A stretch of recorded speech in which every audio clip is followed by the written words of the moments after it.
सभी को जय मसीह की। प्रभु का धन्यवाद हो आज के दिन के लिए, इस समय के लिए जो खुदा ने हमें समय दिया। आज के मनन के लिए हम लोग निकालेंगे यशायाह की किताब 60 अध्याय उसका पहला वचन। उठ प्रकाशमान हो, क्योंकि तेरा प्रकाश आ गया है और यहोवा का तेज तेरे ऊपर उदय हुआ है। परमेश्वर का वचन यहाँ कहते हैं कि उठ प्रकाशमान हो, क्योंकि तेरा प्रकाश आ गया है और यहोवा का तेज तेरे ऊपर उदय हुआ है। मैं परमेश्वर का धन्यवाद करता हूँ। परमेश्वर का प्रकाश हम सब पर आता है, परमेश्वर का तेज हम पर उदय होता है। प्रभु यीशु ने कहा, मांगोगे तो तुम्हें मिलेगा, ढूंढोगे तो तुम पाओगे, खटखटाओ तो तुम्हारे लिए द्वार खुला खोला जाएगा। हम यदि परमेश्वर से मांगेंगे तो हम पर आएगा।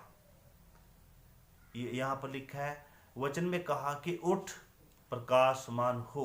मेरे प्रियो, यदि हमें प्रकाशमान होना है तो हमें मांगना पड़ेगा, और मांगना है तो हमें उठना पड़ेगा। जहाँ पर हम बैठे हैं, जहाँ पर हम हैं, वहाँ से उठकर थोड़ा सा और खुदा की ओर आगे बढ़कर उससे हमें मांगना पड़ेगा। वचन में लिखा है, उठ प्रकाशमान हो। हम देखते हैं कि हम किन परिस्थितियों में बैठे हुए हैं, हम कहाँ बैठे हुए, किस स्थान पर बैठे हुए हैं, किन के बीच में हम बैठे हुए हैं। हमें अपने आप को जांचने की जरूरत है। परमेश्वर का वचन कहता है उठो, उठना है मतलब हम अपने आप को जांचें कि हम कहाँ बैठे हैं। क्या गलत संगति में बैठे हैं, या गलत विचारों में बैठे हैं, गलत इंटरनेट की किसी बात में बैठे हैं, या कहाँ पर हम गलत हैं। हमारा जीवन कहाँ पर रोंग है, या किसी अशुद्धता में है, या अपवित्रता में है, कहाँ पर गलत है। हमें वहां से उठना है और आगे खुदा के पास आना है।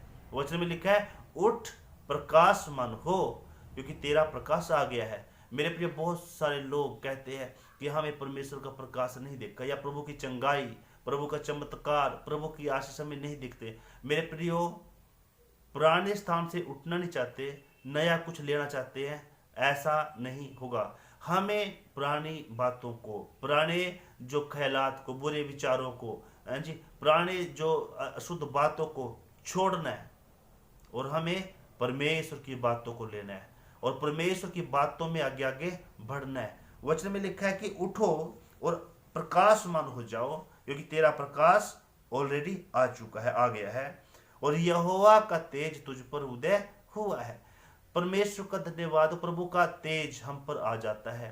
मूसा ने परमेश्वर के चरणों में गया, परमेश्वर का तेज उस पर आ गया। पौलुस प्रेरित भी परमेश्वर के चरणों में आया, और यहोवा का तेज, यीशु का तेज उस पर भी आ गया।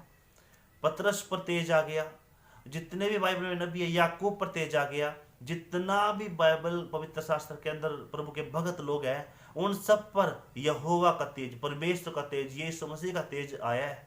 मगर आया एक ही कंडीशन पे, कि अपने बुरी बातों को छोड़ देना है। अपनी जिंदगी को हमें और आगे बेहतर बना के आगे बढ़ने की जरूरत है। हम किसी भी स्थान पर होंगे, हम कहीं भी होंगे, परमेश्वर हमें वहीं पर भी छूने वाला परमेश्वर है। हमारा जीवन सही होना है।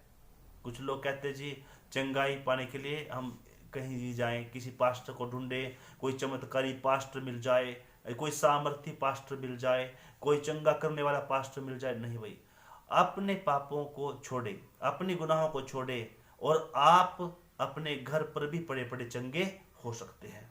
आपके ऊपर जहां भी आप है, वहां पर आपका अभिषेक परमेश्वर आपको देगा। मगर आपको जरूरत है अपना जीवन सजाने की, संवारने की। तो घर पर ही चंगाई दे के आप भवन में जाने की जरूरत नहीं है, ऐसा नहीं है। भवन में हमें जाना है। भवन, पवित्र शास्त्र में लिखा है कि हमें उसके जो दिन है, विश्राम दिन को पवित्र करके मानने की जरूरत है। और जब पवित्र करके मानते हैं तो हमें भवन में जाना जरूरी है। बहुत सारे दास कहते हैं कि हमें चर्च में जाने की जरूरत नहीं है, घर पे कर सकते हैं, वो गलत शिक्षा है। हमें भवन में जाना है। परमेश्वर भी चाहता है भवन में जाएं, परमेश्वर के लोग, यीशु मसीह भी चाहता है भवन में जाएं। हम चाहते पर हमें जरूरी है कि हम परमेश्वर के पास पास और ज्यादा करीबी में जाएं, और उसके प्रकाशन को ले, उसके प्रकाश को ले, उसके तेज को ले। मेरे प्रियो, एलिसा अपने खेत में काम कर रहा है, पर एलिय्याह के द्वारा अभिषेक वहीं पर आ गया। पर अभिषेक वहां आया, उसके बाद वो परमेश्वर की उपस्थिति में जाने वाला हो गया, सब कुछ छोड़ दिया, अभिषेक पाया और सेवा में जाना शुरू हो गया। पतरस अपने मछली पकड़ने के काम को छोड़ दिया और जब अभिषेक मिला तो सेवकाई करना भी शुरू कर दिया। इसी प्रकार मेरे प्रियो, हम कहीं भी है, हम अपने जीवन को परमेश्वर के हाथों में देंगे, अपने लाइफ को, अपने भविष्य को प्रभु यीशु के हाथों में देंगे, उसकी आज्ञा में होकर चलेंगे, तो निश्चय परमेश्वर का अभिषेक हम पर आएगा, उसका तेज हम पर आएगा, उसका प्रकाशन हम पर आएगा और हम खुदावंद के लायक बनेंगे, हम परमेश्वर के लायक बनेंगे, हम यहोवा के लायक बनेंगे। तो यहोवा के लायक बनना है, उसका प्रकाशन हम पर आना है, तो नंबर 1 हमें अपने पापों को मानना। दूसरी बात, हमें अपनी गलतियों को छोड़ना, हमें अशुद्धता को से दूर जाना, हमें पवित्रता में होकर आगे बढ़ने की जरूरत है। मेरे प्रियो, हमें प्रभु की भक्ति में, उसके भय में होकर आगे आगे बढ़ने की जरूरत है। हमें मजबूत रहना, हमें परमेश्वर में मजबूत रहकर आगे बढ़ने की जरूरत है, क्योंकि प्रभु की इच्छा यही है कि हम पवित्रता से रहे, धार्मिकता में रहे, हम परमेश्वर की सेवा में आगे आगे बढ़ते जाएं, उसके राज्य के लिए, उसके धर्म के लिए हम लोग काम करने वाले बने। तो उस काम तब करेंगे, सेवा हम तब कर सकते हैं जब हम अपने जीवनों को संवार कर सजाकर परमेश्वर की सेवा में लगाते हैं और परमेश्वर के ऊपर से बैठकर उसकी महिमा में आगे आगे बढ़ते हैं। तो प्रभु का धन्यवाद हो।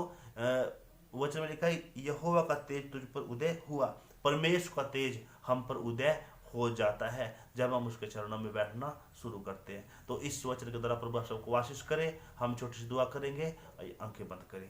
स्वर्गीय पिता, आपका तेज आपके लोगों पर आए, आपका प्रकाशन आपके लोगों पर आए, और पिता परमेश्वर, हम अपने पापों को छोड़ने वाले, गलतियों को छोड़ने वाले, अशुद्धता को छोड़ने वाले और सारी बुरी बातों को छोड़ने वाले बने, ताकि परमेश्वर आपका अभिषेक हम पर आए। यीशु नाम से मांगते हैं पिता, आमीन। सबको जय मसीह की।